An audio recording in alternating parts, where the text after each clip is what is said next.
সুপ্রিয় দর্শক, আসসালামু আলাইকুম। সবাইকে স্বাগত জানাচ্ছি আজকের গুরুত্বপূর্ণ সংবাদে। প্রথমেই জানিয়ে দিচ্ছি সংবাদ শিরোনাম, পরে বিস্তারিত। চুয়াডাঙ্গায় জামায়াত-বিএনপি সংঘর্ষ, উভয় পক্ষের আহত ৬। এদিকে মুন্সিগঞ্জে বিএনপি ও স্বতন্ত্র প্রার্থীর সমর্থকদের সংঘর্ষ ও গোলাগুলি। এরপর থাকছে, এটা শুধু ক্রিকেটারদের নয়, পুরো জাতির জন্য অপমানজনক জামায়াত আমির। সর্বশেষ, ক্ষমতায় গেলে তিস্তা মহাপরিকল্পনা বাস্তবায়ন করা হবে, তারেক রহমান। শুনছিলেন সংবাদ শিরোনাম, এখন বিস্তারিত। তার আগে হৃদয় ছুঁয়ে যাওয়া একটি অনুরোধ। যদি হাদি নামটি আপনার বিবেককে এখনও নাড়া দেয়, যদি প্রকাশ্য দিবালোকে গুলিবিদ্ধ হওয়ার সেই মুহূর্ত আপনাকে প্রশ্ন করতে বাধ্য করে, তবে আজ একটু সময় দিন। কমেন্টে শুধু লিখুন, হাদির হত্যার বিচার চাই। আর যদি আপনি চান সত্যটা চাপা না পড়ুক, যদি চান আমরা ভয় ছাড়াই এসব খবর আপনাদের কাছে পৌঁছে দিতে পারি, তাহলে এখনই চ্যানেলটি সাবস্ক্রাইব করুন। সাবস্ক্রাইব মানে শুধু একটি বাটন চাপা নয়, এটি অন্যায়ের বিরুদ্ধে সত্যের পাশে দাঁড়ানোর অঙ্গীকার। চলুন নীরব না থেকে বিস্তারিত জেনে নিই। চুয়াডাঙ্গায় জামায়াত-বিএনপি সংঘর্ষ, উভয় পক্ষের আহত ৬। চুয়াডাঙ্গা ২ আসনের বেগমপুর ইউনিয়নের উজলপুর গ্রামে জামায়াতে ইসলামী ও বিএনপির নেতাকর্মীদের মধ্যে ধাওয়া পাল্টা ধাওয়ার ঘটনা ঘটেছে। এতে উভয় পক্ষের অন্তত ৬ জন আহত হওয়ার অভিযোগ পাওয়া গেছে। সংঘর্ষের সময় দুই দলেরই নির্বাচনী অফিস ভাঙচুর করা হয়েছে বলে দাবি করা হলেও এ নিয়ে পরস্পর বিরোধী বক্তব্য দিয়েছে সংশ্লিষ্ট পক্ষগুলো। গতকাল শুক্রবার রাত আনুমানিক ৯টার দিকে এ ঘটনা ঘটে। সংঘর্ষের পর এলাকায় উত্তেজনা ছড়িয়ে পড়লে পুলিশ দ্রুত ঘটনাস্থলে পৌঁছে পরিস্থিতি নিয়ন্ত্রণে আনে। জামায়াতে ইসলামীর পক্ষ থেকে জানানো হয়েছে, আহত দুই নেতা হলেন দামুরহুদা উপজেলার দর্শনা পৌর ১ নং ওয়ার্ড জামায়াতে ইসলামীর সেক্রেটারি মেহেদী হাসান ৩২ বছর এবং দর্শনা পৌর শ্রমিক কল্যাণ সেক্রেটারি হাসান তারেক ২৭ বছর। তারা রাতেই চুয়াডাঙ্গা সদর হাসপাতালে প্রাথমিক চিকিৎসা গ্রহণ করেছেন। অপরদিকে বিএনপির পক্ষ থেকে আহত ৩ জন সমর্থকের নাম জানানো হয়েছে। তারা হলেন স্থানীয় বাসিন্দা মুজিবুর রহমান, জুনায়েদ হোসেন ও আশিক। এ বিষয়ে বেগনপুর ইউনিয়নের জামায়াতে ইসলামীর আমির মোশাররফ হোসেন বলেন, শুক্রবার রাতে বিএনপির নেতাকর্মীরা মিছিল করছিলেন। আমাদের উজলপুর নির্বাচনী অফিসের সামনে এসে কয়েকজন বিএনপির সমর্থক মধ্যব এবং অর্ধ উলঙ্গ অবস্থায় নাচানাচি ও মাতলামি করছিলেন। এ সময় আমাদের নেতাকর্মীরা প্রতিবাদ করায় তারা চড়াও হন।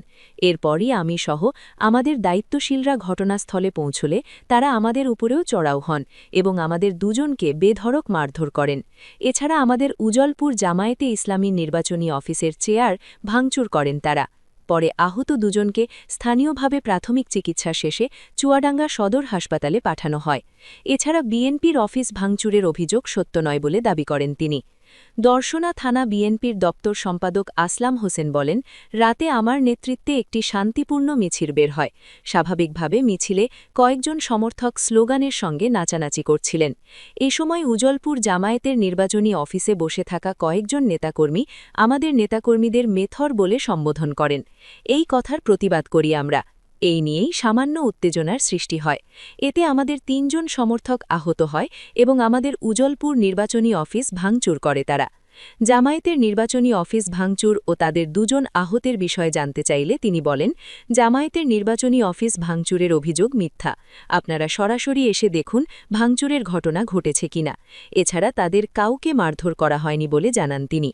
চুয়াডাঙ্গা সদর হাসপাতালের জরুরি বিভাগের কর্তব্যরত চিকিৎসক ডাক্তার আল ইমরান জুয়েল বলেন, আনুমানিক রাত ১২টার দিকে মেহেদী হাসান এবং হাসান তারেক নামে ২ জন রোগী আহত অবস্থায় জরুরি বিভাগে আসেন।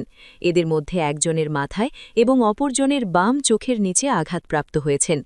ধারণা করা হচ্ছে শক্ত কাঠ জাতীয় কোনো কিছুর দ্বারা আঘাতপ্রাপ্ত হয়েছেন। রাতেই প্রাথমিক চিকিৎসা নিয়ে ফিরে গেছেন। দর্শনা থানা পুলিশের পরিদর্শক ওসি মোহাম্মদ মেহেদী হাসান বলেন, জামায়াতে ইসলামী এবং বিএনপির নেতাকর্মীদের মধ্যে ধাওয়া পাল্টা ধাওয়ার ঘটনা ঘটেছে। এতে জামায়াতে ইসলামীর ২ জন এবং বিএনপির ১ জন আহত হওয়ার জানা গেছে। ঘটনাস্থলে জামায়াতের উজলপুর নির্বাচনী অফিসে একটি চেয়ার ভাঙা অবস্থায় পাওয়া গেছে, তবে এখনও পর্যন্ত কোনো পক্ষ লিখিত অভিযোগ দেয়নি। এদিকে মুন্সিগঞ্জে বিএনপি ও স্বতন্ত্র প্রার্থীর সমর্থকদের সংঘর্ষ ও গোলাগুলি। মুন্সিগঞ্জের মোল্লাকান্দি ইউনিয়নের মুন্সিকান্দি গ্রামে বিএনপি প্রার্থী ও ফুটবল প্রতীকের স্বতন্ত্র প্রার্থীর সমর্থকদের মধ্যে পাল্টাপাল্টি হামলা ও সংঘর্ষের ঘটনা ঘটেছে। এতে বেশ কয়েকজন গুলিবিদ্ধসহ কমপক্ষে ১০ জন আহত হয়েছেন। প্রত্যক্ষদর্শীরা জানান, শনিবার ৭ ফেব্রুয়ারি দুপুর ১২টার দিকে ফুটবল প্রতীকের স্বতন্ত্র প্রার্থীর সমর্থক মুন্সিগঞ্জ জেলা বিএনপির সদস্য আতাউর রহমান মল্লিকের লোকজন মুন্সিকান্দি এলাকায় নির্বাচনী প্রচারণায় গেলে ধানের শীষের সমর্থক মুন্সিগঞ্জ সদর উপজেলা বিএনপির যুগ্ম সাধারণ অজির আলী ও ইউনিয়ন বিএনপির সাবেক যুগ্ম সাধারণ সম্পাদক আওলাদ মোল্লার লোকজন তাদের ওপর হামলা করে। এতে উভয় পক্ষ সংঘর্ষে জড়ায়। এ সময় মুহুর্মুহু ককটেল বিস্ফোরণ ও গুলিবর্ষণের ঘটনা ঘটে। স্থানীয়রা জানান, এ ঘটনায় উভয় পক্ষের বেশ কয়েকজন গুলিবিদ্ধসহ কমপক্ষে ১০ জন আহত হয়েছেন। এ ঘটনায় আহত মুন্সিকান্দি গ্রামের নজরুল সরকারের ছেলে লিজন সরকার ও জালাল সরকারের ছেলে মনির হোসেনকে মুন্সিগঞ্জ জেনারেল হাসপাতালে চিকিৎসা শেষে ঢাকা মেডিকেল কলেজ হাসপাতালে পাঠানো হয়েছে। মুন্সিগঞ্জ জেনারেল হাসপাতালে জরুরি বিভাগের চিকিৎসক ডাক্তার আতাউল করিম জানান, এই ঘটনার এখন পর্যন্ত ২ জন হাসপাতালে এলে তাদের ২ জনের শরীরে বিভিন্ন অংশে গুলির ক্ষত রয়েছে। প্রাথমিক চিকিৎসা দিয়ে ঢাকা মেডিকেল কলেজ হাসপাতালে পাঠানো হয়েছে। এ বিষয়ে মুন্সিগঞ্জ সদর থানার ওসি মমিনুল ইসলাম জানান, ওই ২ পক্ষের মধ্যে আধিপত্য বিস্তার নিয়ে পূর্ব থেকেই বিরোধ ছিল। পূর্ব বিরোধ এবং নির্বাচন কেন্দ্রিক বিভাজন নিয়ে এই হামলা ও সংঘর্ষের ঘটনা ঘটেছে। এতে কয়েকজন আহত হয়েছে। ঘটনার সংবাদ পেয়ে এলাকায় অতিরিক্ত পুলিশ প্রেরণ করা হয়েছে। বর্তমানে পরিস্থিতি স্বাভাবিক রয়েছে। সর্বশেষ, এটা শুধু ক্রিকেটারদের নয়, পুরো জাতির জন্য অপমানজনক জামায়াত আমির ডাক্তার শফিকুর রহমান। টি-২০ বিশ্বকাপ শুরু হলেও আন্তর্জাতিক ক্রিকেটের এই মহোৎসবে বাংলাদেশের অনুপস্থিতিতে তীব্র ক্ষোভ প্রকাশ করেছেন জামায়াতে ইসলামের আমির ডাক্তার শফিকুর রহমান। তিনি বলেছেন, আন্তর্জাতিক মঞ্চে বাংলাদেশের এই অনুপস্থিতি শুধু ক্রিকেটারদের জন্য নয়, বরং পুরো জাতির জন্য অপমানজনক।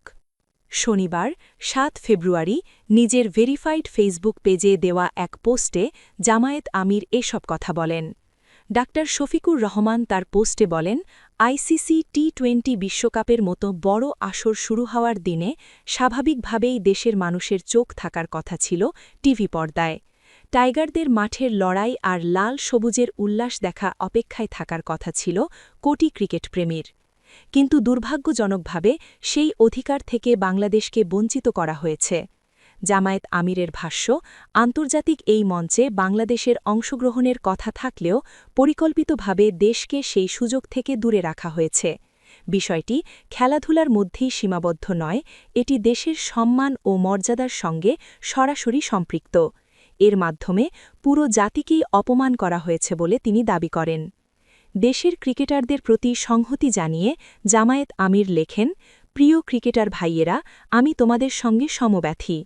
দেশের মর্যাদা, দেশের স্বপ্নের সঙ্গে কোনো আপোষ নয়।